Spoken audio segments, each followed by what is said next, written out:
A Major Denise está dando início a um grande projeto de transformação de Salvador. E para isso, a sua participação é fundamental. Você pode contribuir desde já seguindo e compartilhando Denise nas redes sociais. Se ligue como é fácil. Primeiro, digite facebook.com/Major Denise para acessar nossa página no Face. Em seguida, clique em curtir e seguir. E selecione as opções Ver Primeiro e ativar as notificações.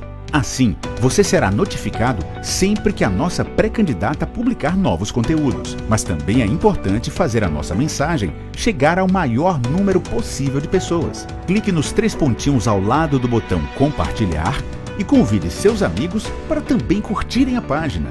Durante as lives, não esqueça de curtir, compartilhar e enviar seu comentário, além de mandar o link da transmissão nos seus grupos de WhatsApp. No Instagram, busque por @MajorDenice e siga a conta. No Twitter, o endereço é o mesmo, @MajorDenice. Coloque no campo de busca, siga o perfil e ative o sininho. Depois, volte para o seu navegador e digite youtube.com/MajorDenice. Você será direcionado para o nosso canal no YouTube. Inscreva-se e ative o sininho para receber as notificações. Pronto! Agora é só ficar ligado e curtir, comentar e compartilhar nossos conteúdos para se tornar um super fã da nossa pré-candidata. Espalhe esse vídeo para os seus amigos e vamos juntos mudar de verdade essa cidade.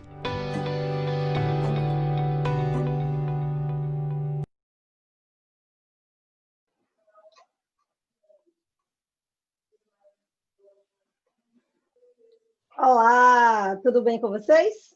Espero que sim. E aí? Vamos continuar repensando e declarando esse amor a esta cidade que a gente ama tanto? Vamos pensar e descobrir novos caminhos, novas formas, novos jeitinhos de colocar essa cidade em movimento? É muito fácil, é só ir lá no site e colocar nossas propostas. Você viu o vídeo aí? Ah, não me diga que você foi no site, olhou e achou que não era para colocar a proposta? Como assim? Ah, mas Jó, eu achei que a proposta era muito simplesinha. Qualquer ajuda é muito bem-vinda. Vai lá, é muito fácil. O vídeo ensinou, mas eu vou repetir de novo. www.salvadormandetodos.com.br. É muito fácil, você vai clicar lá na proposta e colocar a sua declaração de amor pela cidade. Escolhe onde você quer conversar, saúde, educação, mobilidade, o que você quiser. E se lá não tiver escrito o que você quer falar, tem uma setinha ali que escreve outros. Vai, escreve, vai. Engrossa essas fileiras. Vamos transformar esse movimento nessa onda maravilhosa. Mas se você ainda tiver uma duvidazinha, vai lá nas minhas páginas do Instagram, Facebook ou do YouTube, @MajorDenice. É fácil demais e vai ser maravilhoso receber todos e todas vocês nas nossas páginas, tá bom? Salvador Mãe de Todos é este movimento, esta grande onda que está tomando conta da nossa cidade. E hoje nós estamos realizando o nosso primeiro encontro. E esse primeiro encontro vai traduzir exatamente onde lá, nas propostas, nós temos a maior quantidade de ideias, a maior quantidade de soluções para abraçar essa cidade e transformá-la neste lugar maravilhoso de viver. Pensar essa cidade como este grande bloco, uma cidade só, a partir dos bairros populares até chegar na Vitória, mas invertendo essa lógica, invertendo a prioridade, levando a todas e todas nós o que de melhor esta cidade tem para dar, que é este cuidado com as pessoas que vivem nela. E para a gente começar hoje, a gente vai tocar com educação. A onda agora é essa, a educação. E sabe o que eu fiz? Quem foi que eu fui convidar? Eu fui convidar o melhor ministro da educação que esse país já teve, a pessoa que mais tempo ficou neste cargo até aqui. Claro, o nosso ex-ministro, ex-prefeito da cidade de São Paulo, Fernando Haddad. Mas antes dele falar, a gente vai ouvir agora um pouquinho de arte, porque já nos ensinaram que a gente pode até endurecer, mas jamais perder a ternura. Então, vamos ouvir você, Beatriz Oliveira. Canta e encanta para a gente aí com sua ternura e sua poesia.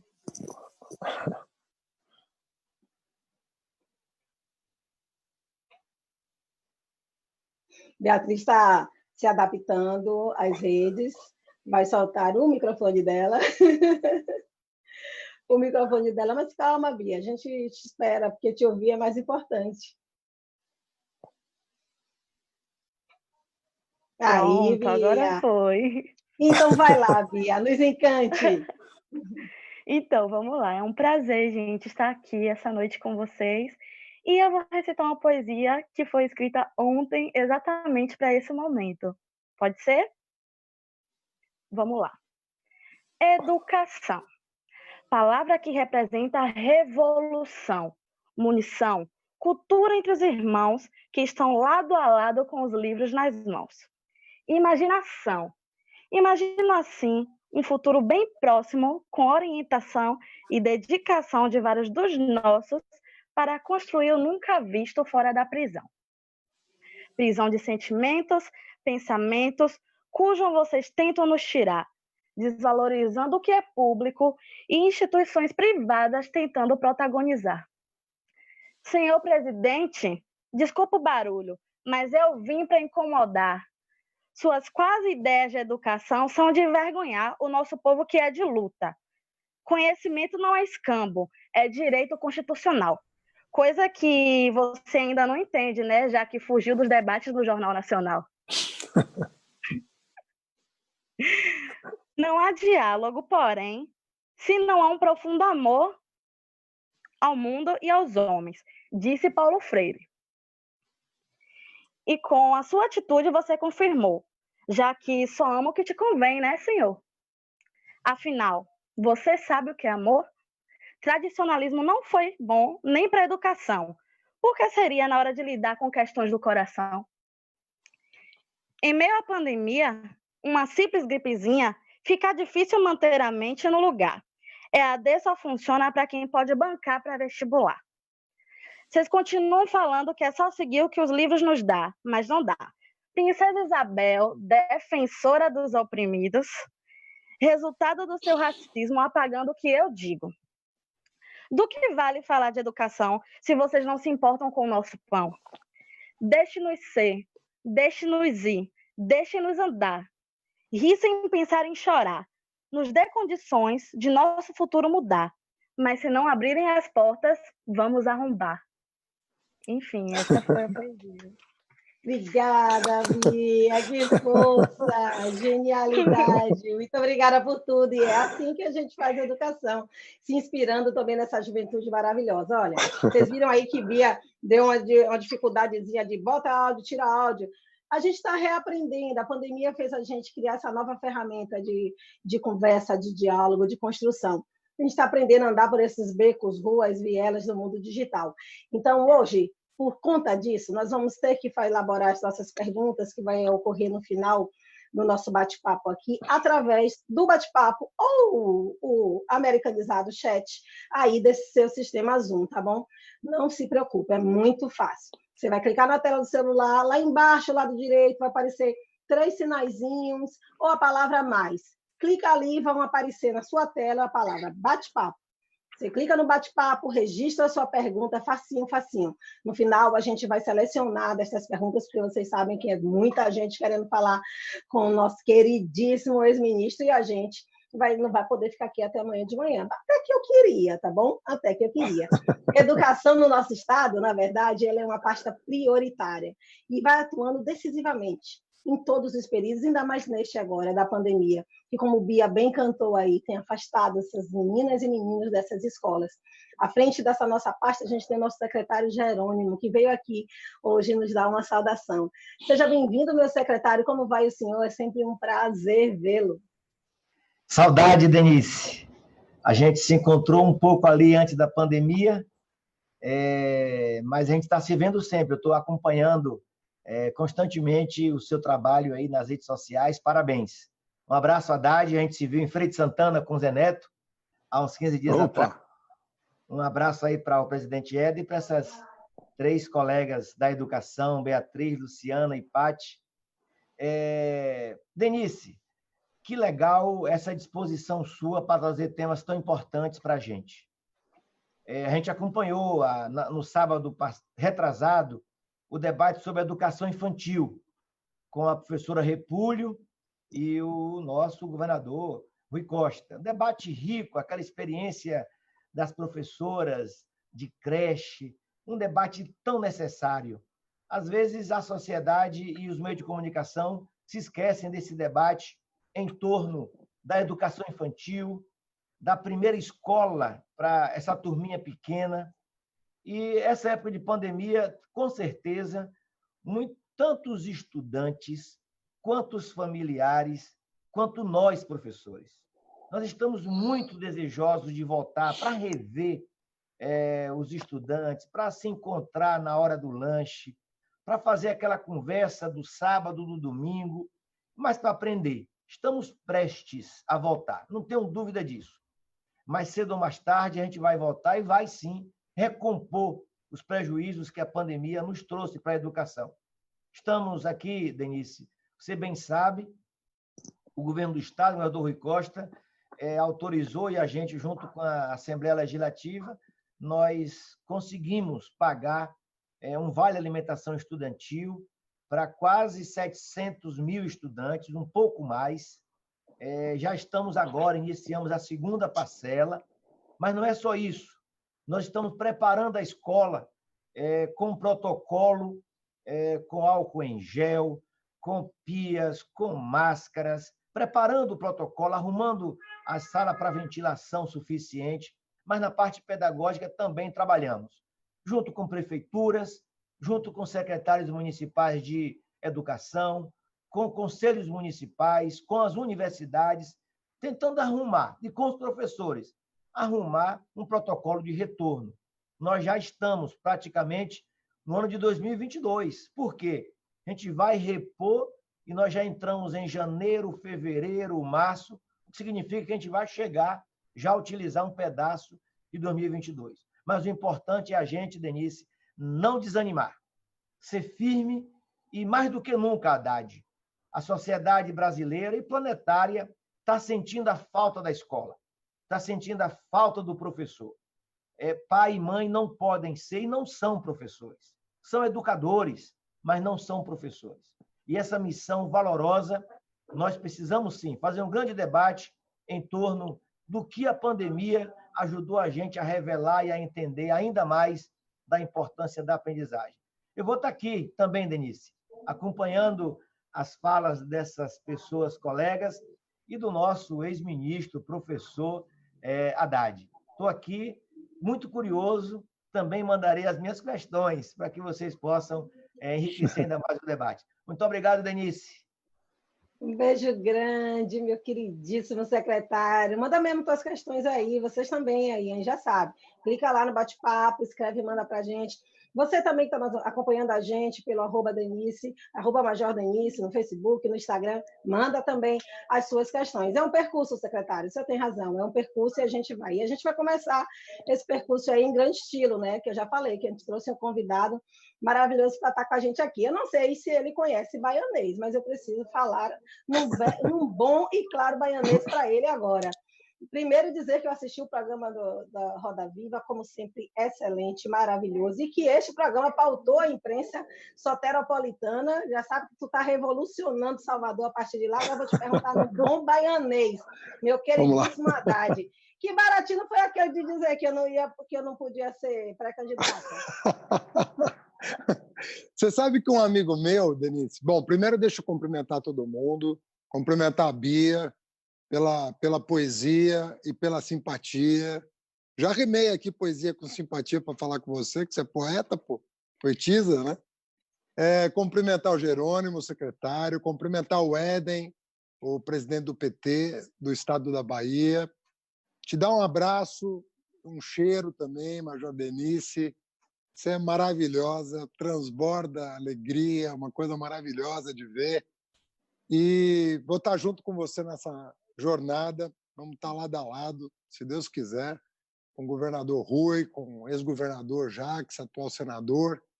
Um orgulho muito grande sempre estar próximo de vocês, pelo trabalho que todos vocês vêm realizando na Bahia já há bastante tempo.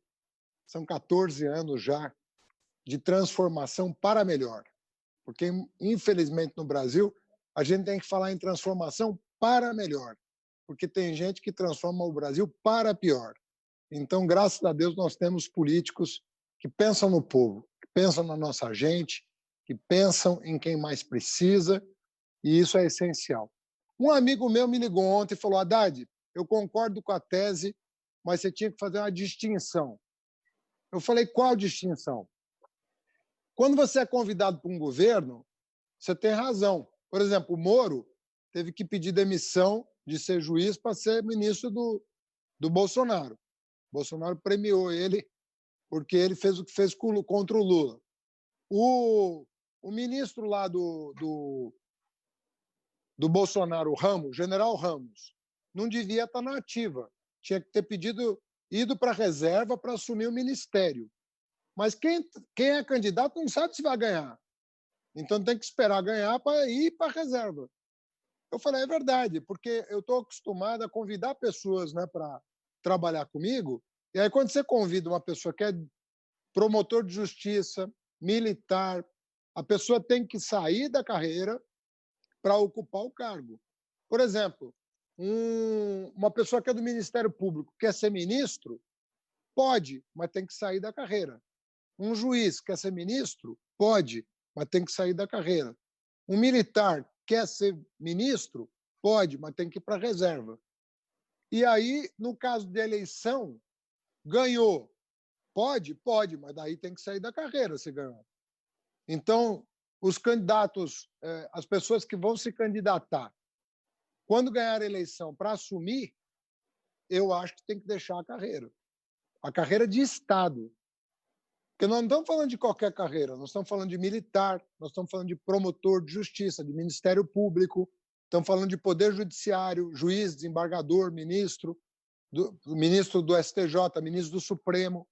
O ministro do Supremo não pode ir para o governo e depois voltar. Ele tem que sair do Supremo. Se ele quiser se candidatar, o ministro do Supremo pode? Pode. Mas ele tem que sair da carreira, né? Então, são situações que, de fato, são distintas. Mas eu acho que essas carreiras de Estado, você foi para a política, ganhou a eleição, você é nossa pré-candidata à Prefeitura de Salvador. Eu espero que você ganhe a eleição. E aí você vai deixar a carreira para ser prefeita e vai fazer outra carreira. E, se Deus quiser, não vai parar no cargo de prefeita. Vai seguir em frente. Pode ser deputada, pode ser senadora, pode ser governadora, pode ser presidente da República. Por que não podemos ter uma mulher negra presidente da República, por exemplo? Começa como prefeita, mas a gente não sabe onde vai parar. Se demonstrar competência, agradar o povo, segue a vida e vai fazer a sua carreira política, tendo deixado a carreira militar para trás, porque se elegeu. Aí vai mudar de carreira. Então, esse meu amigo me alertou para essa distinção de alguém que é convidado para ir para o governo e tem que se desligar da carreira imediatamente, daquele que se propõe como candidato, e aí tem que esperar o resultado eleitoral. Mas então é isso que eu queria te dizer, que você tem toda a razão em perguntar, mas é uma distinção correta entre aquele que já vai convidado, porque vai ser ministro ou secretário, e aquele que pode ou não ser eleito, que é uma situação diferente da pessoa que já vai ocupar um cargo a convite de quem foi eleito. Mas, enfim, é bom saber que as pessoas que têm carreira de Estado, quando vão para a política, é uma nova carreira que está sendo iniciada. Então, eu espero, Denise, que você, como nossa pré-candidata, eu espero que você tenha muito sucesso. Eu acho que vai fazer um bem enorme para Salvador. Você sabe que você está falando com alguém que tem orgulho de ser cidadão soteropolitano e pela causa que mais me toca emocionalmente como professor e cidadão, porque a Câmara Municipal de Salvador me deu o título de cidadão pelo trabalho que eu fiz de permitir novos programas sociais que deram condição aos negros excepcionais que nós temos nesse país, que são milhões de meninos e meninas que têm boas notas no Enem, chegar a uma universidade pelo ProUni ou pelo SISU. Foi uma revolução que nós fizemos no Brasil. Hoje, pelo ProUni e pelo SISU, nós transformamos a universidade privada e pública no Brasil, com a presença da nossa querida população negra. que não tinha as portas da universidade abertas, e agora estão abertas para o aluno de escola pública. E a gente sabe que o negro está na escola pública, majoritariamente. Então, a gente tinha que transformar essa realidade. Então, eu, como cidadão dessa terra maravilhosa e abençoada que é Salvador, te digo assim que você pode contar com esse teu companheiro aqui, com esse teu correligionário, com esse militante que vai ter muito orgulho em andar pelas ruas dessa linda cidade com você, para promover o teu programa de governo, para ajudar a fazer um grande programa de governo para Salvador, que é uma cidade que merece tudo de bom que tem nessa terra. Povo maravilhoso, povo acolhedor, e nós vamos estar juntos para transformar a cidade. Então, eu queria te esclarecer isso e te dizer que eu estou à tua disposição para essa batalha aí, mas fazer esse esclarecimento inicial. Eu que agradeço. Eu que agradeço ouvir você falar, é um bálsamo. E a gente está junto, sim, eu me inspiro muito na tua gestão em São Paulo, me inspiro muito, né, quando te vejo, comecei a assistir com muito cuidado, com muito zelo, me senti muito acolhida agora na tua fala, e para nós é muito, mas é muito forte tê-lo, né, como farol, como guia, viu? E você está certo mesmo. Essa construção a gente fez juntos. Deixa eu te falar. A gente pensou em um movimento aqui para conversar com você. Já que o mundo digital, vamos lá inovar e revolucionar as formas de contato. Então, o que a gente pensou? A gente pensou no jogral. Tu é professor, tu entende o que é isso. A gente trouxe 3 pessoas para trazerem depoimentos, e a partir destes depoimentos você dá a sua contribuição, você falar um pouco sobre sua expertise como esse ministro que você foi, e obrigada por tudo. O ProUni é excepcional e é apenas uma das tantas inovações que você trouxe para o meu povo, para o nosso povo, achatando aplacando um pouco essas desigualdades sociais que, infelizmente, permeiam nossas cidades. Você, como ex-prefeito de uma cidade gigantesca, a maior metrópole deste país, e por isso também extremamente desigual, ela também traz experiências que podem agregar ao nosso estudo, a partir de Salvador, desse movimento de amor à nossa cidade. Então, a gente trouxe aqui, Haddad, algumas pessoas que vão falar a partir do seu lugar de fala, do seu lugar de vida, e aí a gente vai comentando, pode ser? Claro, com o maior orgulho. Então, a gente vai começar. Nosso primeiro depoimento é com minha queridíssima, minha amiga, a mulher que nasceu no Dia dos Namorados, para poder o namorado jamais esquecer do dia do aniversário dela, a nossa professora, Patrícia Albuquerque, ela é educadora da rede municipal. Seja bem-vinda, Pati.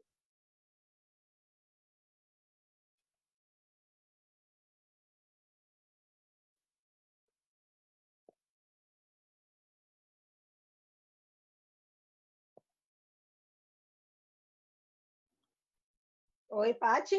Abra o som, Pati. Acho que você está com o microfone desligado. Oi. Agora sim. Agora? Ok. Então, vamos voltar.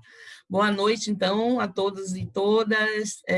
Denise, muito obrigada pelo convite, né, para estar aqui participando com vocês nesse momento importante que é, né, a educação no Brasil, que vem sofrendo um desmonte aí pelo governo federal, né, e a gente vem sofrendo, né, essas reverberações no chão da escola. Então, assim, a minha fala vai ser muito em cima das políticas públicas que nos faltam, né?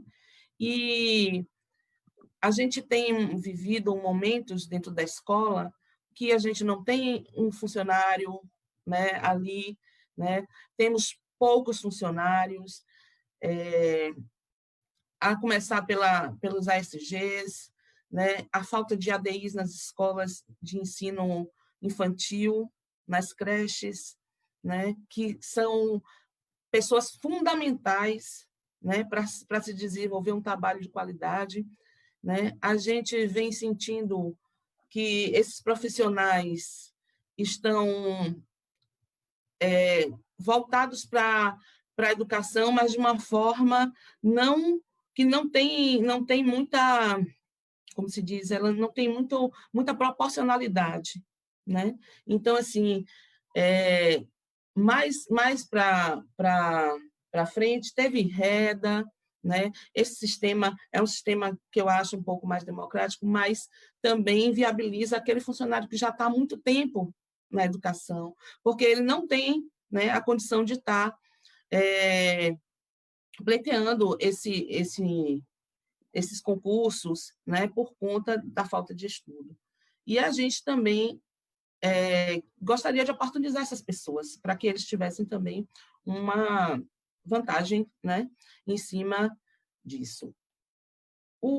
Outra coisa que a gente pontua, né, é a falta de professores. Então, assim, a gente queria ter essa garantia de 100% dos professores nas escolas, até porque a gente tem um cadastro, tem uma reserva técnica que é tirada pelo professor e que tem outro que tem que substituir. Quando falta esses professores, nós temos dificuldade em dar a reserva técnica ao professor da carteira. Então, assim, são esses entraves que a gente vem encontrando no dia a dia, né? E, além disso, a gente tem uma lei, né, que ainda não foi implementada de fato, está no papel, mas a gente precisa que a Lei 10.639 e 11.645 seja implementada de fato na escola, com a formação de professores, né, com a formação da própria comunidade escolar, e a gente tem essa necessidade dessa implementação, que é tão importante para nós e para a nossa cidade, que tem um público, né, que tem uma comunidade negra enorme. Né? Eu fiz assim algumas pontuações, né, e falando também desse novo momento que nós vamos enfrentar. Né? Então, assim, como a gente está passando por um processo tecnológico, de aprendizagem tecnológica, né? Várias pessoas estão passando por isso, e os nossos alunos, que muitos deles não têm, né, aparelhos eletroeletrônicos, não tem celular de ponta, não tem tablet, não tem computador em casa, às vezes não tem nenhuma televisão smart, né, para assistir às aulas, não tem como assistir essas aulas que estão sendo propostas tanto pela rede municipal como a rede estadual, e o secretário Jerônimo entende do que eu estou falando. Então, assim, a gente precisa possibilitar essas pessoas com uma política tecnológica para que eles tenham acesso a um kit, entendeu? De tablet, celular, entendeu? Pacote de dados, para que eles possam, nesse novo momento, garantir essa aprendizagem. Né? E um outro ponto também crucial na nossa rede, né, é a falta de recurso, a falta de tudo que a gente fala para a EJA. A educação de jovens e adultos tem sido muito penalizada. Né? A gente não tem a merenda para a EJA, a gente não tem o recurso para a EJA. Né? Então, assim, as pessoas que estão na EJA, como eu estou à noite, porque minha jornada é tripla, né? A gente sente falta desse olhar, né? Um olhar que envolva essas pessoas que fazem parte da EJA, porque é uma diversidade muito grande. Nós temos hoje jovens com 15 anos, adultos, idosos, né? Então, é uma diversidade que a gente tem que atender. E eu acho assim, a gente tem que mudar essa proposta da escola, né? Para que esses jovens sejam, de fato, contemplados com esse novo período que a gente vai viver. Né? Então, assim, para não me alongar muito, acho que tem outras pessoas para falar, fica aqui essas pontuações para a gente refletir, né, mais para frente. Obrigada. A Dádia me fez lembrar, quando ela falou dessa conexão das praças digitais, não foi? Você não tinha um projeto sobre praças digitais lá em São Paulo? Fala para a gente. Já vou falar? Já vou bater bola com vocês? Meu amor, ótimo. Aqui, assim, você acha que a gente vai largar você paradinho, descansando, só ouvindo? É interação.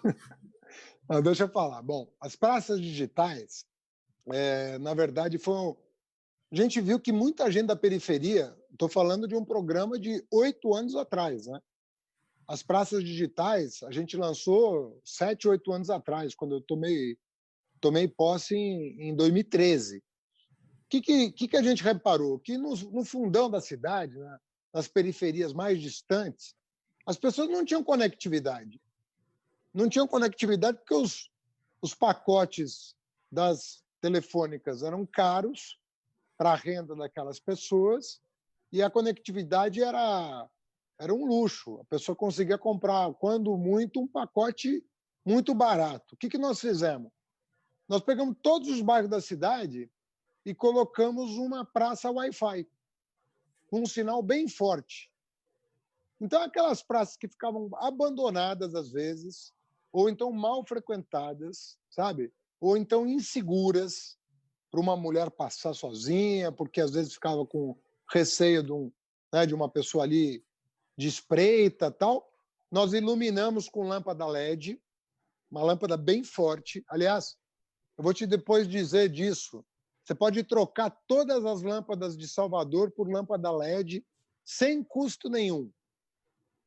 Vai cair a criminalidade, você vai iluminar muito mais forte a cidade e você vai pagar a troca com a economia de energia.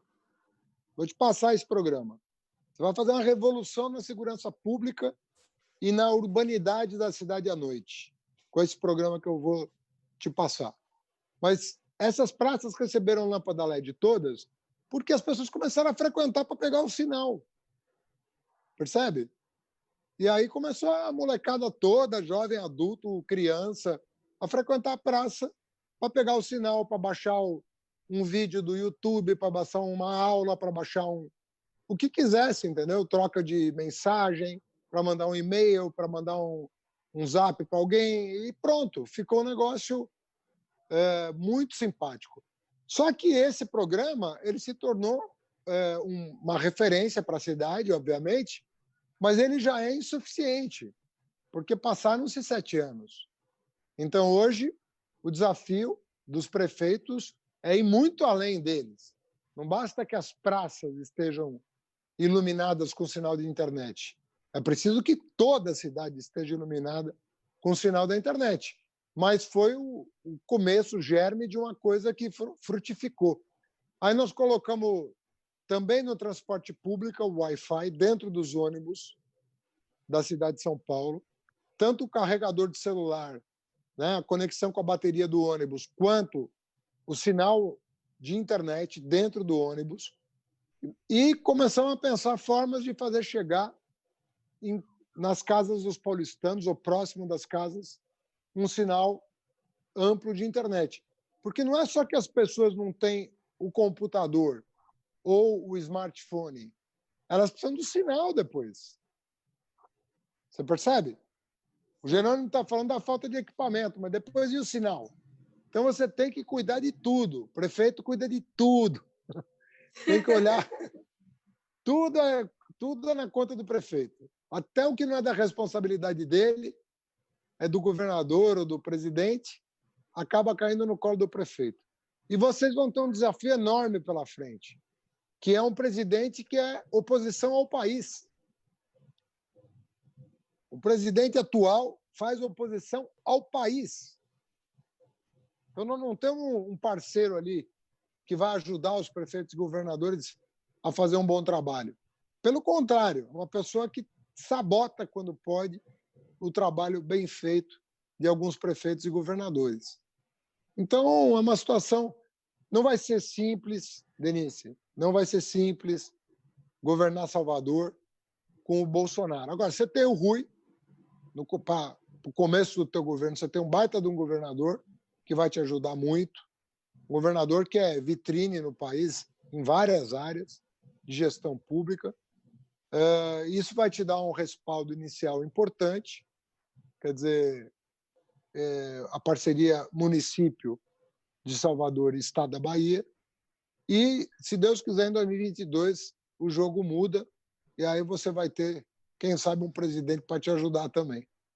Mas, né? E aí você vai ter, sim, um coroamento aí de um trabalho que tem tudo para dar certo. Então, são os 2 primeiros anos desafiadores por causa do governo federal.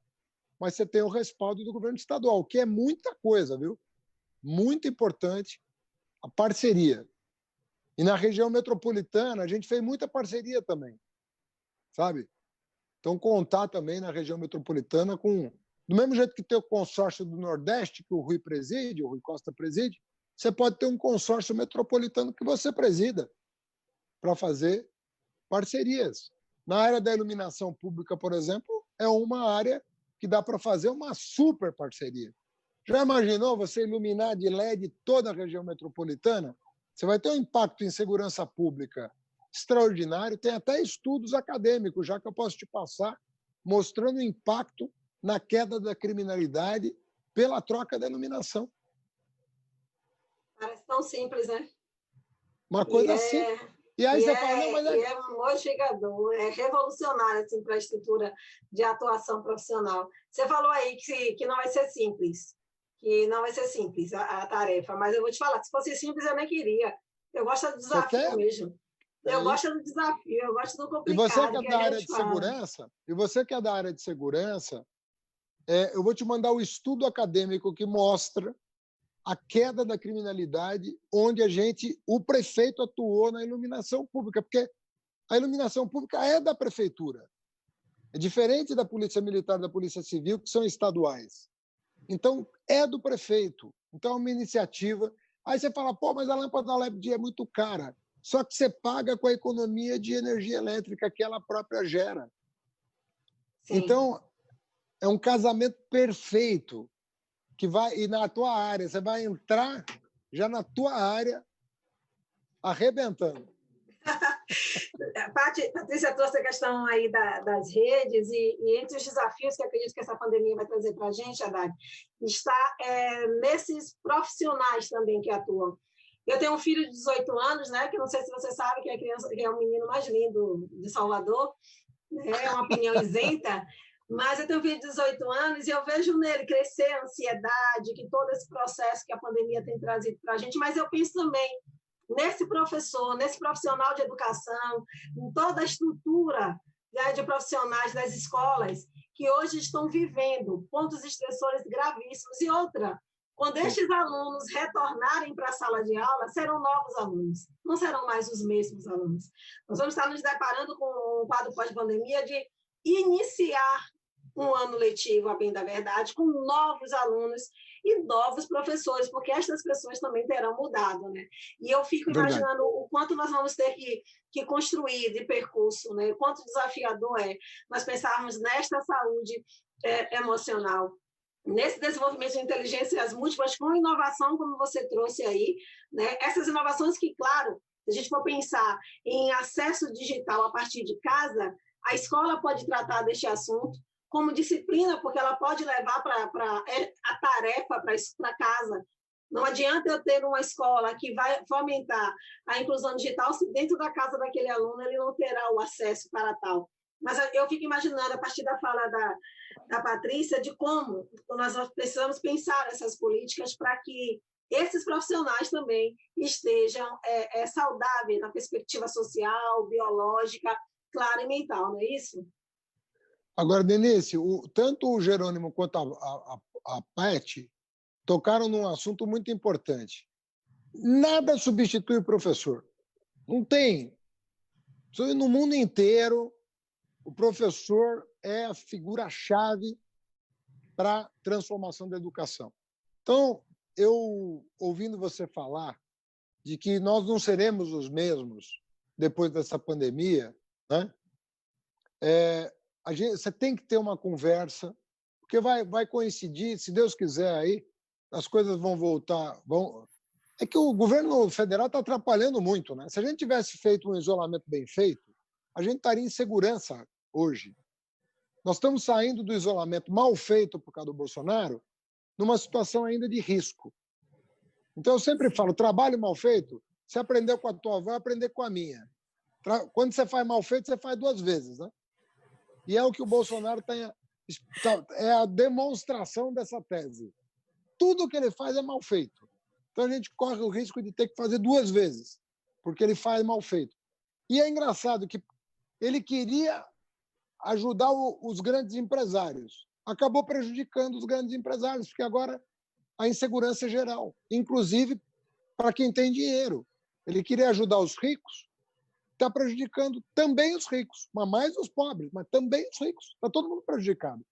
Porque o vírus não escolhe o pobre ou o rico, ele prejudica mais o pobre.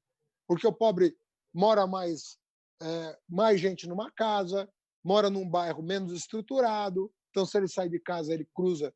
É tudo mais difícil para as pessoas pobres. Então, ele prejudicou muitos pobres, mas ele não livrou os ricos do problema.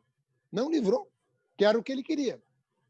Então, você veja que é mal feito. Agora, nós vamos superar, porque o Brasil é grande, o povo nosso é grande, nosso povo ele é incrível, né? Ele atravessa as tormentas, mas você vai ter que ter uma conversa com os trabalhadores em educação em geral. Você vai ter que sentar com esses profissionais, motivar, se aproximar, conversar, acolher, né? Porque nós dependemos muito do professor estar centrado, estar bem, sabe? É uma jornada, não é brincadeira, você não sai da sala de aula, é muito trabalho de pé, é muito uso da garganta, são 20, 30 alunos, 40 alunos por sala de aula, você tem que botar na lousa, fazer todo mundo aprender, checar a lição, ver direitinho, corrigir. Olha, não é uma coisa simples, são trabalhos. Nós estamos falando de profissionais, quando você fala de professoras, quando você fala de enfermeiras, quando você fala de policiais, você está falando de gente que sofre um tipo de tensão na ponta permanente. Permanente. Segurança, saúde e educação são categorias-chave para uma cidade funcionar bem. Imagina você hoje estar na ponta de um hospital, de uma UPA, de um posto de saúde. Não é brincadeira. Às vezes o governo federal não providenciou o número de UTIs, não providenciou material de proteção individual. Então, você não tem máscara, não tem luva, não tem avental adequados para enfrentar esse negócio. Então, são profissionais que têm que ter. As enfermeiras desse país, você imagina o que essa gente está fazendo pelo povo?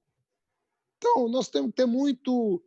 Eu aprendi na minha vida pública que essas 3 categorias, enfermeiros e médicos, professores e trabalhadores em educação e policiais, a gente tem que ter uma proximidade muito grande, tem que ter muita conversa, tem que explicar muita coisa, entender muita coisa, a troca tem que ser intensa, porque são serviços-chave que a população precisa no dia a dia para o seu bem-estar.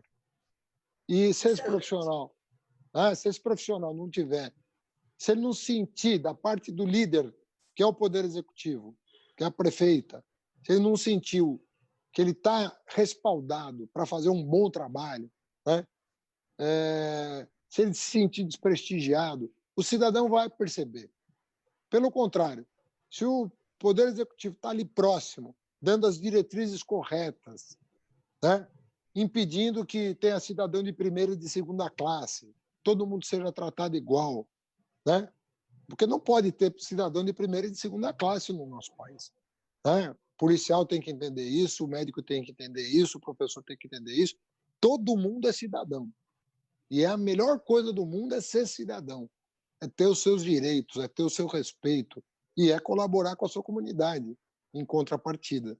Porque todo mundo que recebe educação pública, saúde pública, segurança pública, também é parte, né, da equação. Ele tem que responder a esse esforço social para o seu bem-estar, né, se portando como um membro da sua comunidade. O que eu posso fazer para ajudar Salvador? O que eu posso fazer para ajudar a Bahia? Também tem que pensar nisso. Você falou 2 coisas muito bacanas aí, né? Primeiro, essa questão dessa igualdade, é um dos nossos... onde eu observo, onde eu coloco o meu radar, né? De pensar sempre em igualdade e em justiça. Ainda que esta igualdade não seja tão possível agora, a gente tem sim que operar a partir da equidade, né? De tratar os diferentes à medida das suas diferenças. Você falou também dos profissionais de saúde. Semana passada, a gente bateu um papo sobre saúde. Quem não assistiu, vai lá na minha página, @MajorDenice, assiste. Foi um papo maravilhoso com o nosso governador, falando de saúde. E todos esses pontos que você trouxe aí, a perspectiva das desigualdades sociais, a perspectiva da saúde, da educação, tudo se depara de alguma sorte, de algum caminho na maternidade.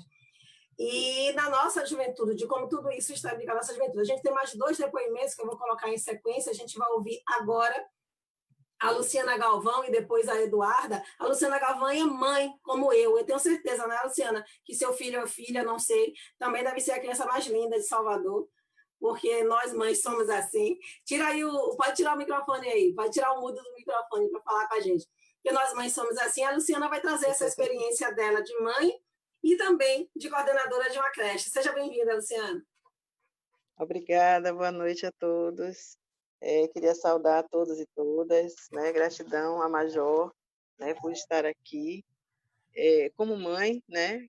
E eu estou num lugar de fala onde eu posso estar representando todas as mães e mulheres baianas, soteropolitanas, na questão relacionada à falta de creches, né? Eu moro na região do centro, mais especificamente no bairro do Tororó, e para mim, meu filho mais velho tem 12 anos, né? E a realidade continua ainda hoje a mesma. É uma região que não tem creches, né? Então foi muito difícil poder voltar ao trabalho e não ter onde colocar o meu filho, né? Eu faço parte de uma comunidade de terreiro que é no Engenho Velho de Brotas. Então, na época, meu filho ia para o terreiro no Engenho Velho de Brotas. Ele era deslocado de ônibus, né, do Tororó, do centro da cidade, para o Engenho Velho de Brotas, para que eu pudesse trabalhar, né? Então, assim, logo depois também, quando eu tive minha filha, 3 anos depois, foi a mesma situação. Então, na nossa região aqui do centro, nós só temos uma creche, né? Eram 2, e uma era na Pupileira, a outra é a Nossa Senhora Santana, e hoje só tem uma, que é a Nossa Senhora Santana, né? E sempre foram creches muito difíceis de se conseguir vagas.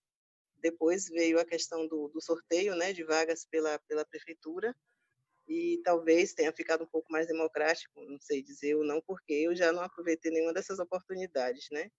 E sempre foi muito difícil. É uma região assim, que você só consegue vaga a partir do grupo 4, né? Fora isso, você tem que buscar uma escola particular, e nem sempre você tem condição disso, né?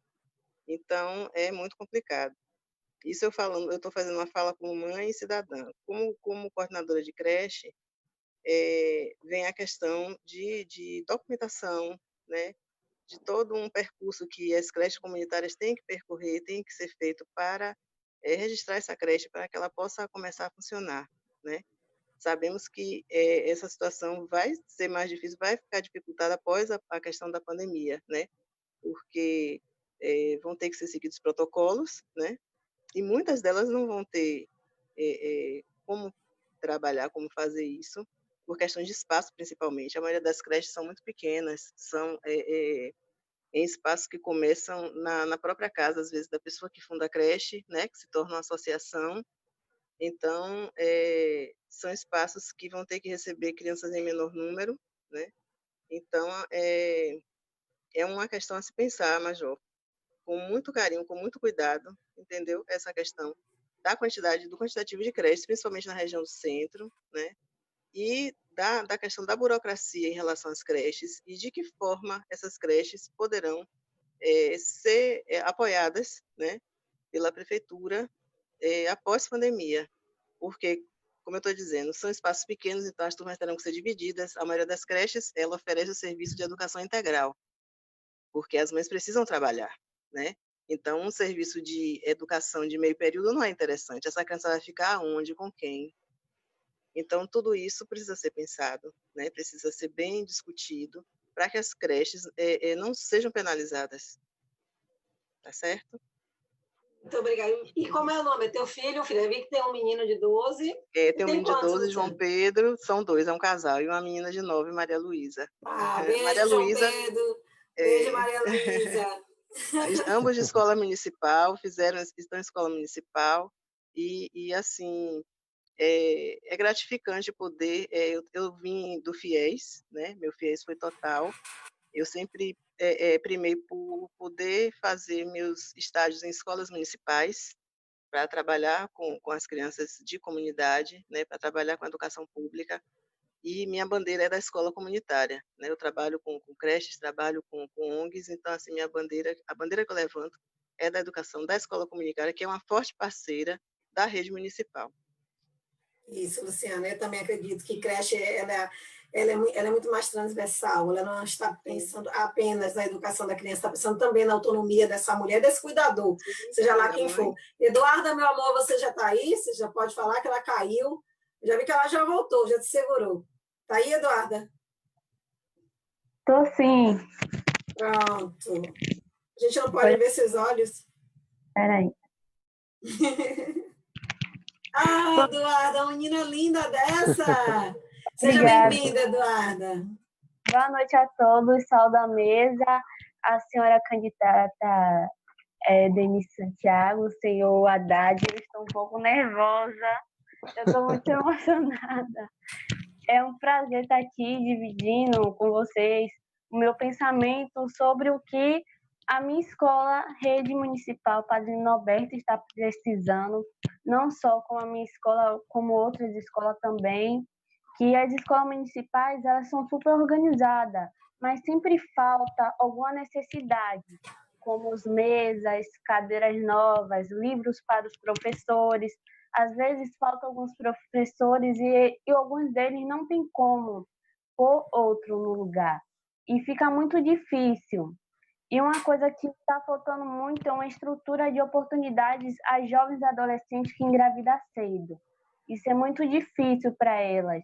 E seria muito bom se nas escolas tivesse um centro de apoio para jovens que têm ansiedade, depressão, para poder conversar. Porque hoje em dia a gente está passando por um momento muito difícil, que está abalando todo mundo, e está sendo muito difícil para a gente. Todos os estudantes estão fazendo o possível para poder pensar no futuro da gente, uma coisa que está sendo muito difícil mesmo para a gente, pessoas que não têm celular ou computador, às vezes não têm condições de ter uma internet dentro de casa, e isso está abalando todo mundo. E, principalmente, seria bom se nas escolas tivesse um curso não só para adolescentes, e sim para os adultos que estudam à noite. Seria muito bom para eles seguir um futuro junto com a gente, um futuro maravilhoso que nós estamos precisando bastante no mundo de hoje. Eu estou um pouco nervosa. Meu amor, você foi genial. Estou muito orgulhosa de você. Aí, Haddad, 2 pontos interessantes, né, para a gente pensar. A creche, essa questão do pré-escolar, que é indispensável na formação cognitiva das crianças, mas também essa busca pelo futuro, essa busca por uma educação que consolide para todos os jovens a possibilidade de seguir. Me fala aí da tua experiência sobre esses assuntos. A Eduarda tem que ser sua assessora, viu? Você viu como é que ela... Não, já é, né? Já é, né? Que coisa, Eduarda, viu? Olha, bom, a questão da creche, a mãe falou com toda certeza, tocou num ponto essencial. Hoje, sobretudo nas regiões metropolitanas, você tem um complicador, que é a falta de terreno para construir creche nas comunidades, nas favelas. Não tem terra. A terra está toda ocupada. O que nós fizemos aqui, Denise?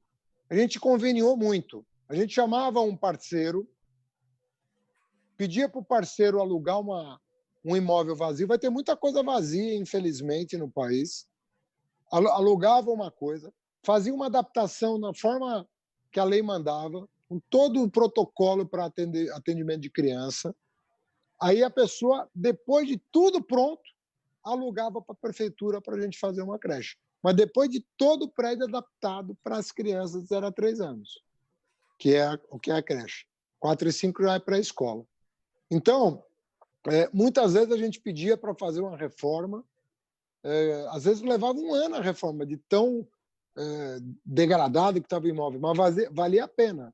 Mesmo para o parceiro privado, valia a pena, porque ele deixava prontinho e ele tinha um contrato de longo prazo com a prefeitura, sabendo que a prefeitura não ia ficar sem aquele prédio, porque precisava do prédio para atender as mães. E atender as crianças, que a gente sempre pensa em creche para atender mãe.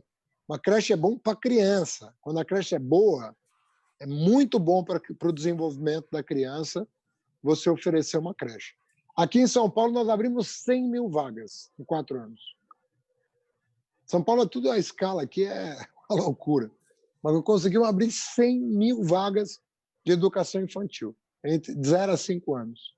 Então, como foi feito? Com base nisso. De novo, nós estamos vivendo um momento muito difícil porque o governo federal está atrapalhando todo mundo. Então, nós estamos saindo machucados dessa pandemia. Nem saindo direito nós estamos machucados, porque a gestão da crise pelo Bolsonaro é a pior possível. Então, não adianta a gente também prometer milagre para amanhã. Mas um trabalho sério, ele vai... Agora, a Eduarda tocou em temas que não necessariamente envolvem muito recurso, que é suporte. Às vezes, suporte psicológico, orientação. As pessoas falam assim, eu não vou falar de sexo com criança. É lógico que você não é a abordagem para um adolescente, tem que ser feito com muito respeito à família, aos costumes, às crenças, à cultura de cada família. Mas, às vezes, se a adolescente não tem a orientação e a informação correta, o que está acontecendo? Está aumentando a gravidez na adolescência. E, em muitos casos, a gravidez não foi desejada. Ela foi por falta de uma orientação. Então, com todo o respeito às famílias, todo o respeito às crenças, à questão religiosa, a escola ela tem que entender as famílias, a família entender as escolas, para que o adolescente esteja com as informações adequadas para ela conseguir conduzir a sua vida. A gente quer uma educação que o adolescente, a adolescente, tenha as informações necessárias. Por exemplo, a droga. Você tem que informar a juventude sobre os riscos. Não adianta fingir que não existe. Fingir que não existe, tapar o sol com a peneira, não vai resolver o problema. Se você leva a informação correta para a juventude sobre os danos que a droga causa no organismo, e tem droga lícita que causa danos ao organismo. Não é uma questão só de droga ilícita. Sabe? O consumo de álcool antes dos 18 anos é ilegal. Mas depois dos 18 anos, que é legal, você tem que orientar a pessoa. Se a pessoa não tiver as informações sobre o... E não é só álcool, que é uma droga legal que causa mal para o organismo quando, né, ingerida inadequadamente. Muito açúcar faz mal. Tá certo? Então, essas informações a gente dá não é para fazer a cabeça de ninguém, é para informar. Quem faz a cabeça é a mãe e o pai. A mãe e o pai é que dão orientação. Agora, a informação, o reforço da informação científica é a escola. A informação científica. O mal que o álcool causa, o dano que causa ao organismo, o dano que a ingestão exagerada de açúcar, de gordura, causa ao organismo. São informações científicas. Aí você vai reforçar a educação do pai com ciência. E, às vezes, eu vejo, Denise, um perigo grave na nossa sociedade, que é opor a família à escola. Não entra nessa. A escola é a maior aliada da família. A maior aliada que a família pode ter.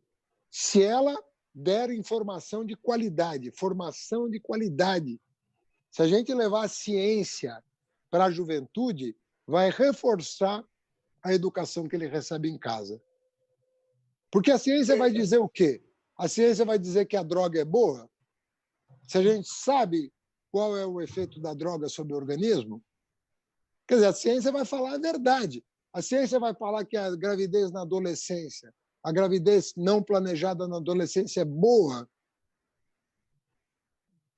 Ou seja, nós vamos levar conhecimento científico para que o jovem se aproprie da sua vida, tome a sua vida nas mãos e dê o melhor destino com a formação que recebe dos pais e com a formação que recebe da ciência, que é a escola que oferece.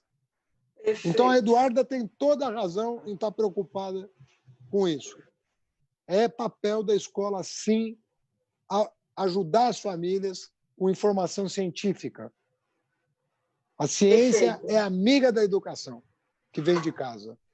Perfeito, eu creio e eu acredito que educação é isso, educação é colaboração, sabe? Estudante, professor, técnicos, família, como você bem disse, família, né? Os gestores, tanto municipal como estadual, vivem em colaboração, entendendo que em determinadas realidades, nesta realidade que vivemos em especial, a gente precisa inverter essa lógica de prioridades, entendendo, por exemplo, aqui de Salvador, meu conterrâneo, nós temos que inverter e pensar dos bairros populares para o centro, sabe? De Paris para Vitória, não ao contrário. A lógica que tem que funcionar é desse jeito, porque é lá que está a desigualdade social, é lá que nós temos que parar e pensar como é que esta cidade precisa ser equanimemente modificada, né? Esse espírito colaborativo e inclusivo tem que estar em pauta. A gente tem que pensar como a Eduarda bem disse, em crianças, em jovens, em adultos, em pessoa idosa, em pessoas com deficiência. A gente tem um grande gargalo em escolas para recepcionar essas pessoas com deficiências também. Então, pensar a partir da creche a formação daquele adulto, a formação profissional, a formação social, a formação moral, vai passar por isso que você falou sobre tudo isso, e pensar a educação não apenas para a gente alcançar índices, pensar a educação para transformar a vida das pessoas. Esse é o caminho. Né? Haddad, quando a gente falou que vinha discutir educação ainda mais contigo, muita gente veio ver, tem muita gente espalhada nas nossas redes aí, está lá, @majordenice, está lá também no YouTube, Instagram, Facebook. Então, está todo mundo aqui fazendo um monte de perguntas e eu já selecionei algumas aqui para a gente ir falando. Infelizmente, não vai dar para colocar todas, que a gente não tem nem tanto tempo assim para isso, mas eu trouxe algumas aqui e queria que você pontuasse. Para começar, foi nessa perspectiva que você trouxe aí, Marcos Gomes, ele vai questionar, pede para que você fale o que você sugere para avançarmos no cuidado sobre a saúde mental do professor no ambiente escolar e no ambiente escolar como um todo. Como fazer isso? Um pouco que a Eduarda falou também, um pouco que a Patrícia falou. Como é que a gente pode fazer para avançar nesse cuidado da saúde mental dessas pessoas? Olha, eu estava dizendo que o professor, sobretudo da educação básica, na universidade o regime é outro, porque você faz muita pesquisa, você tem tempo para escrever capítulo de livro, paper. É um outro regime, menos estressante, inclusive porque você está lidando com adultos. Né? O jovem da universidade está com 18 anos, 19 anos. Então, é diferente. Então, primeira coisa, a gente tem que entender que na educação básica é outro tipo de pressão. Você tem 30, 35, tem sala de aula com 40 alunos, Denise, Brasil afora. Nós temos que compreender essa realidade. Tem professor que dá 4, tem um professor que dá 8 horas por dia em sala de aula. Você já imaginou que quer ficar de pé 8 horas do dia, escrevendo na lousa, escrevendo... E as classes são muito heterogêneas. Tem criança mais inquieta, tem criança mais quieta, tem criança que aprende mais rápido, tem criança que demora mais a aprender. Uma matéria ela tem facilidade, na outra ela tem dificuldade. O colega dela inverte, tem facilidade numa e não tem na outra. É um desafio enorme para o professor. Então, o professor ele precisa ter suporte. Não adianta imaginar que essa categoria possa... ela precisa ter um suporte. Ela precisa ter um equilíbrio. Você precisa buscar um equilíbrio. É óbvio que nem sempre o ideal é possível, né? Em termos de remuneração, de carga horária, nem sempre o ideal é possível. Mas se o profissional tem o horizonte, sabe, de que as coisas vão melhorar, né? Se ele tem o respeito do prefeito, da prefeita, tem o respeito, se ele sabe que tem ali uma pessoa comprometida com a educação, é que nem quando você pega uma estrada errada, você fica angustiado, né? Mas quando você acha o retorno, não dá aquela sensação de alívio? Então, é isso que, às vezes, o profissional precisa. Ele precisa saber que o prefeito pegou o retorno, para botar a coisa no trilho certo. Aí ele respira. Então tem um impacto psicológico muito grande. E tem que ter uma conversa com os profissionais preto no branco, assim, você tem que falar a verdade. Sabe, abrir, não ficar fazendo de conta que não existe problema e também não fazer corpo mole, porque você está para resolver os problemas. Você está enfrentando porque você quer resolver. Então, se o profissional, eu repito, porque é muito importante isso, o profissional tem que sentir em você uma liderança sincera, sabe, uma liderança autêntica, uma pessoa que não fica embromando, uma pessoa que fala as coisas para valer. Olha, esse ano não tem, o ano que vem eu vou fazer das tripas coração para atender. Aqui não dá, hoje não dá. Nós estamos no meio de uma crise monumental, né? Que está sendo agravada pela má condução por parte do governo federal.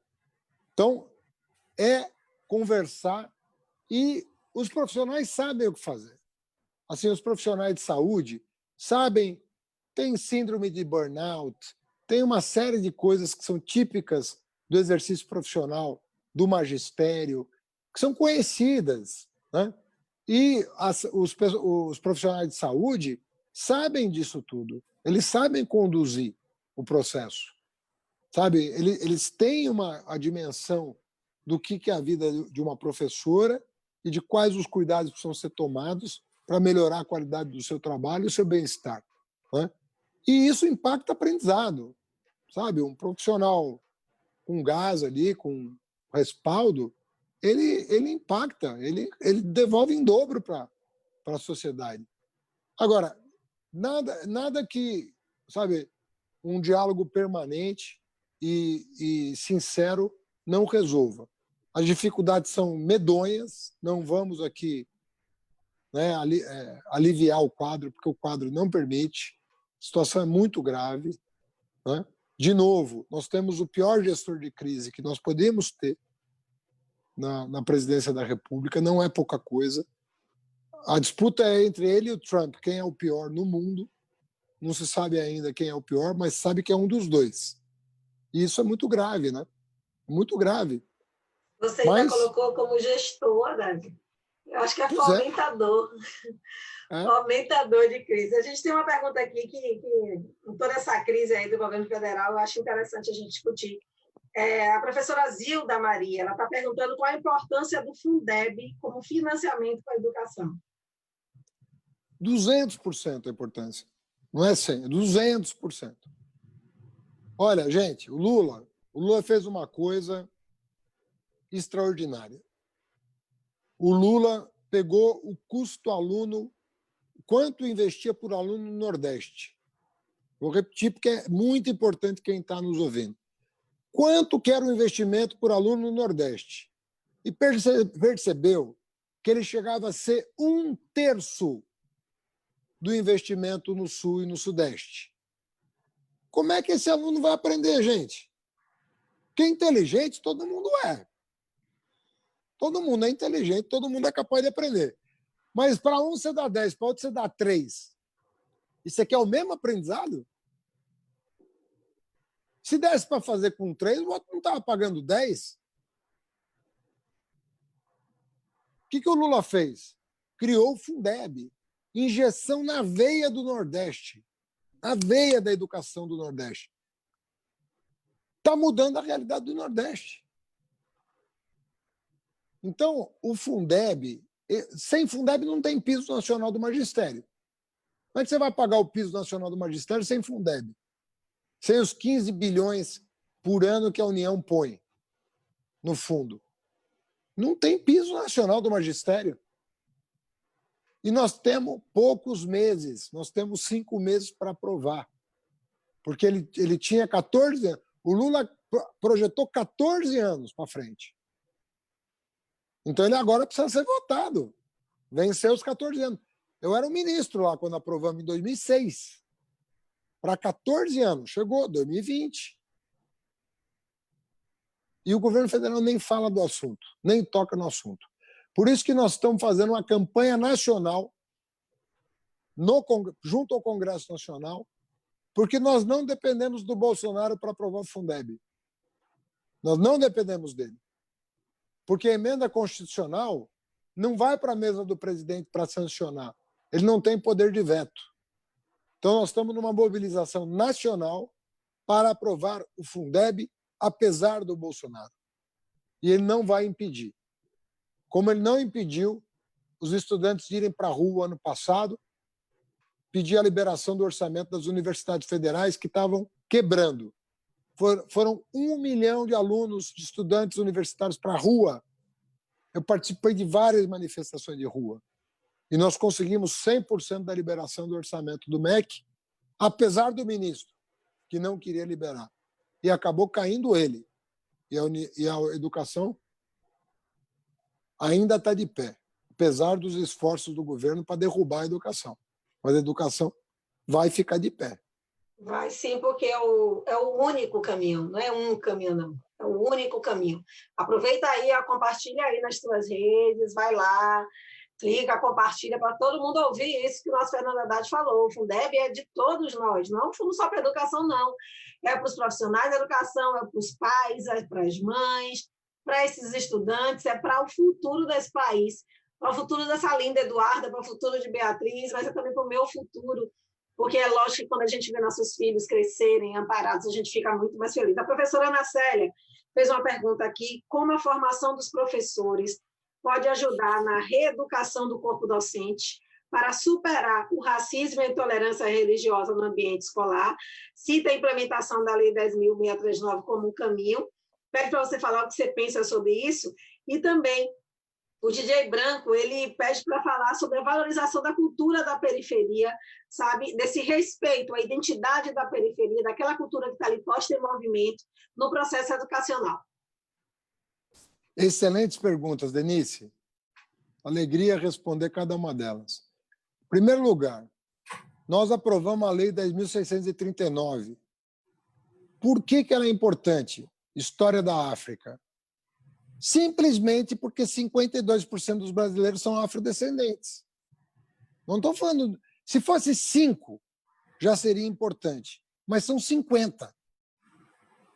Agora, outro detalhe, nada desprezível. Nós trouxemos 4 milhões de negros da África, forçados.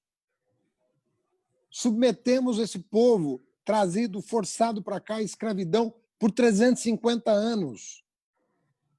Depois da abolição, não demos nada para eles. Nada. Não demos educação, não demos terra, não demos crédito. Nada.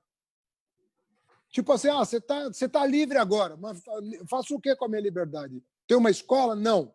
Tem um crédito para eu comprar, abrir uma... Não. Tem terra para plantar? Não, você não tem nada. Você só tem a Lei Áurea, mais nada. Tá solto no mundo. Gente, o que é isso? O que nós fizemos com nossa gente? Hoje, agora, depois de muito esforço, você vai numa universidade federal, graças a Deus, tem lá 50% de negros, 70% de jovens de escola pública. Mas e a luta social para conseguir isso? E o movimento social todo, quantas décadas para conseguir tudo isso? Conseguimos um pouco, uma parte. Nós nem começamos ainda a nossa conversa. Nós temos ainda um resgate enorme, uma dívida enorme para saldar. E essa dívida começa com consciência. Consciência disso tudo que eu estou falando. E então, o que nós fizemos? Nós pegamos 8 volumes da história da África, feita pela Unesco. Estava traduzido, só tinha a versão em inglês e árabe e francês. Traduzimos para o português, os 8 volumes. Eu tenho aqui em casa os 8 volumes. Aí nós resumimos em 2 volumes. Aí nós fizemos um livro didático desses 2 volumes para ir para as escolas, para começar uma conversa de conscientização. Importância da gente saber do que a gente é feito, da onde a gente veio. Olha, eu sou filho de imigrante, mas meu pai escolheu vir para o Brasil. Ele não veio forçado, ele veio como imigrante, ele veio como convidado. É muito diferente. Meu pai era camponês, meu pai não era um homem rico.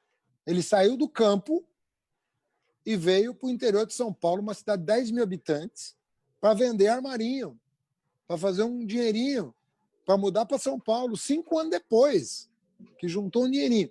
Veio do campo com uma mão na frente e outra atrás, mascateou no interior de São Paulo.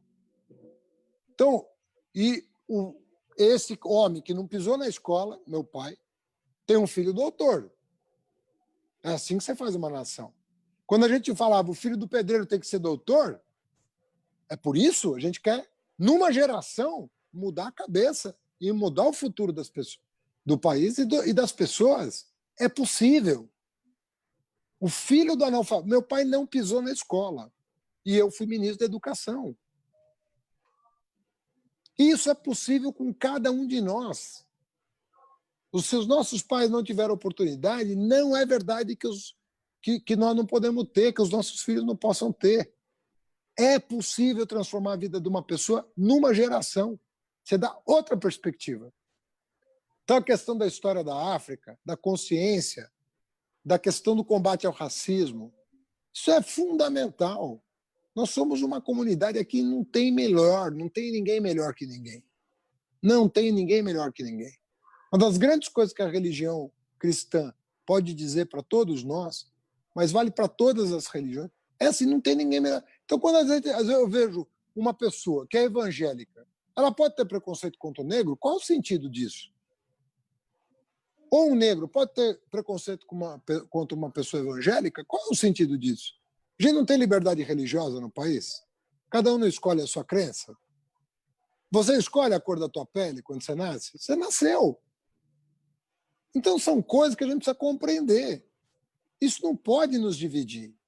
As pessoas têm que ser respeitadas na sua crença, as pessoas têm que ser respeitadas pela sua origem, do mesmo jeito que um negro, um imigrante, um branco, nós podemos conviver aqui em paz. Cada um tem uma vocação, tem um talento, as pessoas vão desenvolver os seus talentos. Deus, graças a Deus, deu talento para todo mundo. Só que, infelizmente, não é todo mundo que descobre o talento que tem por causa da forma como a gente organiza a sociedade. Não é culpa de Deus que deu talento para todo mundo. Culpa nossa, que alguém nasce, cresce e morre sem saber o talento que tem. Então, isso é educar. Isso que é bacana. Você poder oferecer. Me emociona quando eu vejo ali... Um dia... Denise, pode te contar uma história bonita? Um dia um menino chegou para mim e falou assim, Haddad, eu já tinha ouvido tantas vezes histórias iguais que ele viu que eu não me emocionei com a dele, sabe? Ele viu que eu não me emocionei. Ele falou assim, Haddad, eu sou filho de pedreiro e me formei em engenheiro. Aí eu falei assim, pô, que bacana. Mas ele viu que... Ele falou, você já deve ter ouvido falar muitos casos desses, né, Haddad? Do filho do analfabeto, do pedreiro, da empregada doméstica que hoje tem diploma. Aí eu percebi que ele ficou incomodado. Eu falei, é verdade, mas... Ele falou, mas tem uma coisa que você não sabe. O meu pai é engenheiro hoje. Ele próprio, que era pedreiro, fez faculdade comigo. Olha que história. Sensacional. O pedreiro fez faculdade de engenharia com o filho. Eu falei, agora você me espetou. Eu falei, agora pô, eu fiquei na hora. Eu acho que você está até respondendo uma questão aqui. A Júlia Maria, ela foi perguntar assim, como é que a gente podia falar amplamente com a cidade, né? Envolver os bairros, as periferias, bairros populares da cidade. Ela trouxe essa questão, mas eu acredito que passa bem perto disso. Tem uma questão da cultura, né? Sim, não, tem a questão da cultura também, que o DJ Branco mandou. Nós fizemos uma lei. Sabe o que a gente descobriu aqui, Denise? A gente descobriu que a gente soltava um edital de cultura e o pessoal de alta renda contratava consultoria, pegava, sabe, e apresentava os melhores projetos. Mas não apresentava os melhores projetos porque tinha as melhores ideias. Apresentava os melhores projetos porque embalava melhor esses projetos. E, às vezes, uma ideia boa da periferia, porque não tinha sido embalada de forma adequada, por falta de recurso, acabava perdendo a competição pelo dinheiro para fomentar o projeto. O que nós fizemos? Nós fizemos uma lei de apoio a projetos da periferia, para que as pessoas pudessem concorrer com seus iguais. Resultado, teve uma explosão de projetos culturais da periferia de São Paulo, com base nessa lei. E a periferia ela tem uma cultura...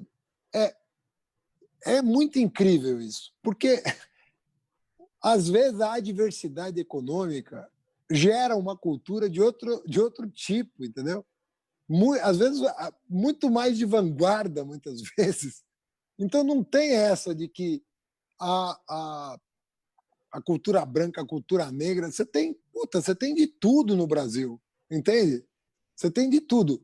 Agora, você tem que irrigar a periferia com um programa específico, porque você vai ver que você, irrigando ali, a semente vai brotar muito rapidinho. Não é à toa que essa cultura periférica está fazendo a cabeça da moçada, porque tem muita coisa boa sendo feita nas periferias, que precisa só de um empurrãozinho, entendeu? Eu acredito nisso. Território de identidade. Respeitar a cultura que está ali posta. Agora, Dade, eu tenho uma notícia terrível para lhe dar. Nosso tempo acabou. Vixe, passou rápido demais. Passou demais. Tem um monte de perguntas aqui, mas eu não vou ter tempo de poder fazer todas. Mas não tem problema, não. Quem quiser rever, é só ir lá nas nossas páginas, clicar e vai ver tudo de novo, @Major Denise, vai conseguir acompanhar. Tá? Eu quero muito agradecer a você. Eu não tenho como expressar em palavras a gratidão de você ter doado o seu tempo, o seu saber, sua expertise, né? Seu carinho e seu jeito encantador, né, de falar, de nos levar, quase um sereio aí, nos levando, né, por esse tempo todo aqui a gente não percebeu. Eu abro para você ficar à vontade aí, para dar seu até breve. Você já me prometeu que você volta daqui a pouquinho aqui a ficar conosco. Dá seu até breve para todos os seus conterrâneos e conterrâneas de Salvador e todo mundo que está nos assistindo. Olha, Denise, foi muito prazeroso, passou muito rápido mesmo. Queria dizer que você é um brilho só, você é uma pessoa que contagia. A gente está virtualmente aqui, fico imaginando pessoalmente como é que você é, se você está com esse sorriso todo teu. Olha, eu queria dizer o seguinte, eu queria muito que a gente tivesse a oportunidade de continuar essa conversa. Porque, como eu te falei, eu sou cidadão soteropolitano. Então, eu queria militar aí como se eu estivesse em São Paulo, entendeu? Eu sou cidadão daí também, eu preciso fazer minha parte aí como cidadão. Então, você pode aí falar com o Lá e com o Fred, já marcar 2 para frente aí, e a gente voltar a essas conversas, recupera essas perguntas, não dispensa não, fica com elas, guarda essas perguntas, para você me fazer daqui uns dias, a gente volta a conversar, que assim, na hora que tiver teu registro feito, você puder fazer campanha, que eu puder pedir voto para você, puder falar preto no branco o que eu acho que tem que ser a nossa campanha salvadora, e tiver liberado pela Justiça Eleitoral, aí você conta comigo mesmo, porque eu vou ser teu parceiro ali, de braço dado com você nas ruas de Salvador. Tá bem? Combinado aí, juramento do dedinho, viu? Aqui, ó, tá aqui, firmeza. Tá colado, muito obrigada, Dade. Beijo grande para ti, para tua audiência toda. Para a nossa audiência. Genial estar aqui com você. Quero agradecer a todo mundo. Eu quero te falar também que sábado, 11 horas, eu vou estar com o governador Rui Costa. A gente sempre está se encontrando os sábados, assim, virtualmente, batendo papo sobre tudo, sobre nossa vida aqui na Bahia, nossa vida aqui em Salvador. E dessa vez a gente vai falar sobre mobilidade urbana, um assunto maravilhoso, né, aqui em nossa cidade, que vamos trazer aí umas revoluções que unificaram essa cidade. Sábado, 11 horas, @Major Denise. Se você estiver aí no friozinho da sua cidade, que eu adoro São Paulo, nesse friozinho, você pode entrar lá e conversar com a gente, interagir, bater um papo, tá bom? Eu quero agradecer a todos e todas que estão aqui conosco até agora, que passaram por aqui, enfim, falar. Agradecer ao senhor, meu secretário maravilhoso de Educação, esse amigo para todas as horas. Pati, minha diva, minha deusa, obrigada por tudo. Luciana, que caiu. Eduarda, que bom ter você aqui conosco, que bom saber que você existe, minha linda. Você foi maravilhosa hoje, me ensinou tanto, me ensinou mais do que você acha que você aprendeu, eu tenho certeza disso. Continue firme e forte, também se preocupando com as pessoas desse jeito, que a gente precisa se preocupar, sim, com os nossos. A gente precisa cuidar, sim, de todo mundo que está em nossa volta. Eu não consigo imaginar a felicidade sendo única. A felicidade ela é coletiva, ela é social. A gente só vai poder ser feliz quando todas as pessoas forem felizes, tá bom? Muitíssimo obrigada. E aí a gente vai terminar como a gente começou, com essa lindíssima Beatriz, nos encantando com sua poesia. Vamos lá, Bia, está contigo. Vamos lá, gente. Boa noite mais uma vez. Para quem não me conhece, meu nome é Beatriz, sou diretora estadual de Mulheres do MPJ em Disparada, sou uma das dirigentes do Ruazia e também sou estudante de pedagogia. Essa poesia, ela é minha autoral e eu fiz de acordo com o meu ponto de vista em relação a esse momento que a gente está vivendo de pandemia. Esses dias liguei a TV. A cidade estava um caos. Estavam falando sobre um tal vírus. Pensei, gente, descobriram agora que existe a desigualdade social? Não, era um outro vírus, um tal de Covid-19. De certa forma, se apropria da desigualdade, já que afeta mais o pobre. Dona Maria, cuidado! Você viu a mãe de Miguel? Foi trabalhar e perdeu seu filho que caiu do telhado. E a culpada pagou 20 mil e foi solta. Esse é o nosso preço, Dona Maria. Achei que Isabel já tinha assinado a alforria. Genocídio. Palavra que não se aplica a branco e rico. A favela ainda grita. Liberdade! Liberdade! Enquanto os senhores e senhas de engenho ainda circulam livres pela cidade. E foi assim que o vírus chegou. Silencioso, ardiloso, foi jogado no ventilador. Gente rica trouxe de avião. Primeira classe. Doença trazida por rico, mas é na nossa pele que arde. Tem problema não, rapaz? Fica de quarentena. Quarentena. Outra palavra, dessa vez desconhecida, com um sentido mais desconhecido ainda. Hashtag fica em casa. Vai se cuidar.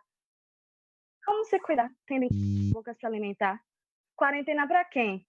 Até o auxílio social só existe porque convém. Deus não estava errado porque, através de tributos, vai tudo retornar para o bolso do Estado. É só uma gripezinha. Uma gripezinha.